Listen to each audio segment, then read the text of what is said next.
ओम शांति। आज की मुरली का सार। मीठे बच्चे, संगम युग पर तुम ब्राह्मण संप्रदाय बने हो। तुम्हें अब मृत्यु लोक के मनुष्य से अमर लोक का देवता बनना है। प्रश्न है, तुम बच्चे किस नॉलेज को समझने के कारण बेहद का संन्यास करते हो? उत्तर है, तुम्हें ड्रामा की यथार्थ नॉलेज है। तुम जानते हो ड्रामा अनुसार अब इस सारे मृत्यु लोक को भस्मीभूत होना है। अभी यह दुनिया बर्थ नाटे पेनी बन गई है। हमें बर्थ पाउंड बनना है।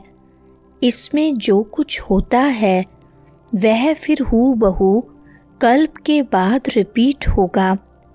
इसलिए तुमने इस सारी दुनिया से बेहद का संन्यास किया है।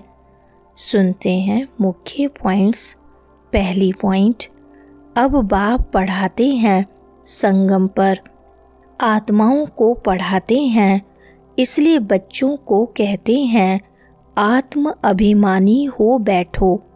ऐसी पढ़ाई तो कभी कानों से नहीं सुनी, न किसको कहते हुए देखा जो कहे बच्चों तुम आत्म अभिमानी हो बैठो।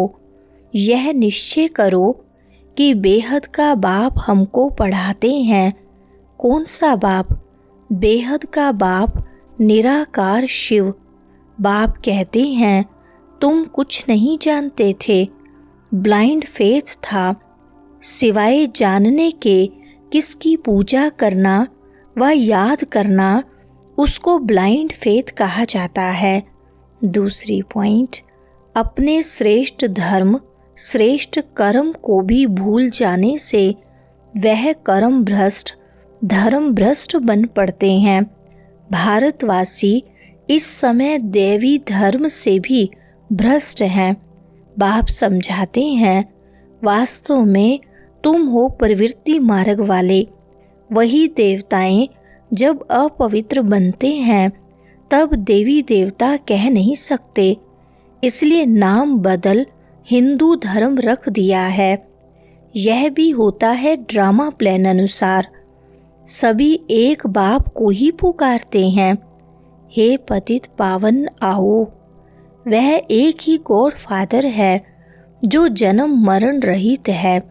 तीसरी पॉइंट, ऐसे नहीं कि नाम रूप से न्यारी कोई चीज है।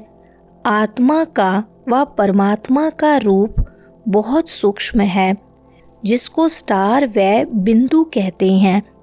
शिव की पूजा करते हैं, शरीर तो है नहीं। अब आत्मा बिंदी की पूजा हो न सके, इसलिए उनको बड़ा बनाते हैं पूजा के लिए। समझते हैं शिव की पूजा करते हैं, परंतु उनका रूप क्या है वह नहीं जानते। यह सब बातें बाप इस समय ही आकर समझाते हैं। बाप कहते हैं तुम अपने जन्मों को नहीं जानते हो। 84 लाख योनियों का तो एक गपोड़ा लगा दिया है। चौथी पॉइंट, तुम इस नॉलेज से देवता बन काल पर जीत पाते हो। वहाँ कभी काल खा नहीं सकता, मरने का वहाँ नाम नहीं। भारतवासी भी 5 वर्ष या 10 वर्ष का प्लान बनाते हैं ना। समझते हैं हम राम राज्य स्थापन कर रहे हैं। बेहद के बाप का भी प्लान है राम राज्य बनाने का। वह तो सब हैं मनुष्य। मनुष्य तो राम राज्य स्थापन कर न सके। राम राज्य कहा ही जाता है सतयुग को। मनुष्य कितनी भक्ति करते हैं। ज्ञान भक्ति वैराग्य यह बाप समझाते हैं। वैराग्य 2 प्रकार का है। एक है हठ योगी निर्वृत्ति मार्ग वालों का। वह घर बार छोड़ जंगल में जाते हैं। अब तुमको तो बेहद का संन्यास करना है सारे मृत्यु लोक का। 5वीं पॉइंट, बाप कितना सिंपल समझाते हैं। 7 दिन का कोर्स समझना है, कैसे हम सतो प्रधान से तमो प्रधान बने हैं। पुकारते भी हैं, हमारे में कोई गुण नहीं है। अब हमको ऐसा गुणवान बनाओ, जो कल्प पहले बने थे उन्हों को ही फिर बनना है। अभी तुमको देही अभिमानी बनना है। अभी ही तुम्हें देही अभिमानी बनने की शिक्षा मिलती है। ऐसे नहीं तुम सदैव देही अभिमानी रहेंगे। नहीं, सतयुग में तो नाम शरीर के रहते हैं। लक्ष्मी नारायण के नाम पर ही सारी कारोबार चलती है। 6 पॉइंट, आत्मा अपने रूहानी बाप को याद करती है। बाप को याद करने से ही पाप भस्म हो जाएंगे। इनको योग अग्नि कहा जाता है। याद तो तुम कहाँ भी कर सकते हो, 7 रोज में समझाना होता है। यह सृष्टि चक्र कैसे फिरता है, कैसे हम सीढ़ी उतरते हैं।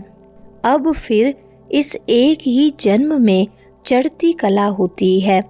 विलायत में बच्चे रहते हैं, वहाँ भी मुरली जाती है। यह स्कूल है ना, वास्तव में यह है गॉड फादरली यूनिवर्सिटी। 7 पॉइंट, अभी तुम पुरुषार्थ कर फिर सो देवता बनते हो। प्रजापिता ब्रह्मा भी जरूर यहाँ होगा ना। प्रजापिता तो मनुष्य है ना, प्रजा जरूर यहाँ ही रची जाती है। हम सो का अर्थ बाप ने बहुत सहज रीति समझाया है। भक्ति मार्ग में तो कह देते हम आत्मा सो परमात्मा, इसलिए परमात्मा को सर्वव्यापी कह देते। बाप कहते हैं सब में व्यापक है आत्मा, मैं कैसे व्यापक होऊंगा। तुम मुझे बुलाते ही हो, हे पतित पावन आओ, हमको पावन बनाओ। निराकार आत्माएं सब आकर अपना अपना रथ लेती हैं। 8 पॉइंट, वह निराकार ही गाया जाता है। न सूक्ष्म शरीर है न स्थूल शरीर है। निराकार खुद रथ में जब बैठे तब बोल सके। रथ बगैर पतितों को पावन कैसे बनाएंगे। बाप कहते हैं मैं निराकार आकर इनका लोन लेता हूँ। टेम्परेरी लोन लिया है। इनको भाग्यशाली रथ कहा जाता है। बाप ही सृष्टि के आदि मध्य अंत का राज बताए तुम बच्चों को त्रिकालदर्शी बनाते हैं। इस समय सब नास्तिक हैं, बाप आकर आस्तिक बनाते हैं। रचयिता रचना का राज बाप ने तुमको बताया है। 9 पॉइंट, सतगुरु एक ही है, उनको कहा जाता है वह सतगुरु वहा। इनको पाठशाला भी कहा जाता है। एम ऑब्जेक्ट नर से नारायण बनने की है। वह सब है भक्ति मार्ग की कथाएं। बाप कहते हैं मैं तुम बच्चों को सम्मुख आकर पढ़ाता हूँ, जिससे तुम यह पद पाते हो। इसमें मुख्य है पवित्र बनने की बात।